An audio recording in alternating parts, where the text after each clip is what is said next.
qui commence à les prendre en charge. On a Holiday Dream également, le numéro 7, qui fait partie des gros outsiders, qui débute en Suisse ici, qui est à 70 contre 1. La voiture accélère.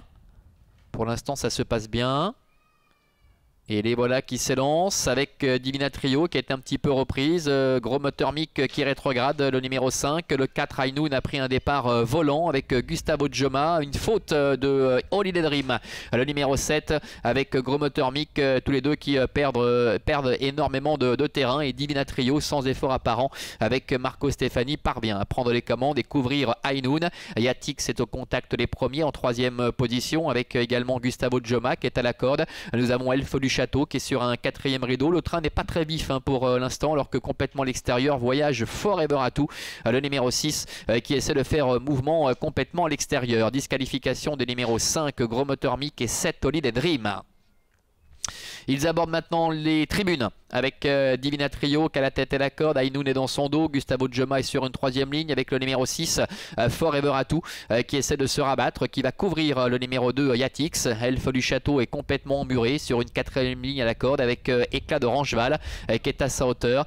Plus loin trotte Esprit Pierre J avec Jetvac également qui est à la corde. Elios Debo se retrouvant en queue de peloton.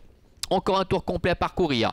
Tout va bien pour l'instant pour la favorite Divina Trio avec Ainoun qui est sur ses talons. Forever Atout est pour le moment en 3e position avec Gustavo Joma qui est à la corde. Le numéro 9 Elf du Château est en dedans avec Yatix qui se fait ramener par Forever Atout. Jetvac est un peu plus loin avec Éclat d'Orangeval ainsi qu'Esprit Pierre J et Elios Debo. Le début de la ligne opposée avec l'avantage toujours pour Divina Trio. Ainoun est dans son dos mais il reste maintenant à 2 bons sulky devant Gustavo Joma. Forever Atout qui a un petit peu de mal à accompagner le mouvement, ce qui va certainement contraindre dans quelques instants Yatix à se décaler. Voilà, c'est fait avec Vitor Nunes de Oliveira et Elf du Château également qu'on a profité pour sortir de la corde avec Marc-André Beauvais qui s'annonce, qui vient maintenant en 4e position. Yatix qui continue sur sa lancée avec Vitor Nunes de Oliveira qui vient très vite maintenant à l'extérieur, quasiment à la hauteur de l'animatrice et favorite Divina Trio. Divina Trio, Yatix qui sont ensemble avec en 3e position à la corde de Ainoun. Elf du Château est 4e. Jetvac est un petit peu plus loin, suivi encore par Gustavo Joma qui est à la corde un peu enfermée.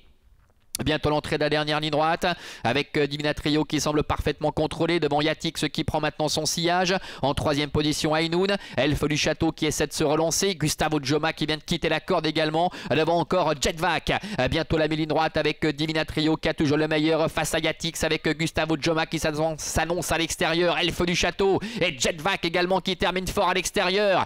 Divina Trio qui repart de plus belle. Yatix qui plafonne. Gustavo Joma qui est là. Elf du Château et Jetvac également qui refait pas mal de terrain devant encore Elios Debo. Démonstration de Divina Trio, la favorite qui s'impose. Jetvac qui vient chercher à la fin la 2e place, la 3e place qui est très disputée entre le numéro 3 Elios Debo en dehors et au centre le numéro 1 Gustavo Joma. Voilà, Divina Trio qui demeure donc invaincu ici en Suisse. Le numéro 8 qui s'impose sans problème. Le numéro 12, Jetvac est 2e. C'est sans doute Gustavo Joma.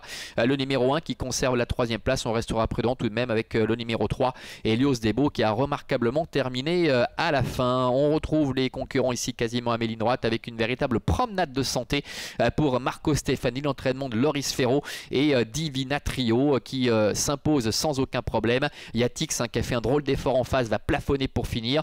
Gustavo Joma va bien se défendre. Elf du Château numéro 9 va rester un petit peu là. Et puis on voit à l'extérieur Jetvac, on le rappelait juste avant le départ de cette épreuve, qui est toujours capable de finir très fort. Elios Debo qui a peut-être pas forcément eu toutes ses aises dans la phase finale, termine très correctement. Voilà donc pour l'arrivée de cette 2e épreuve ici à Avenches.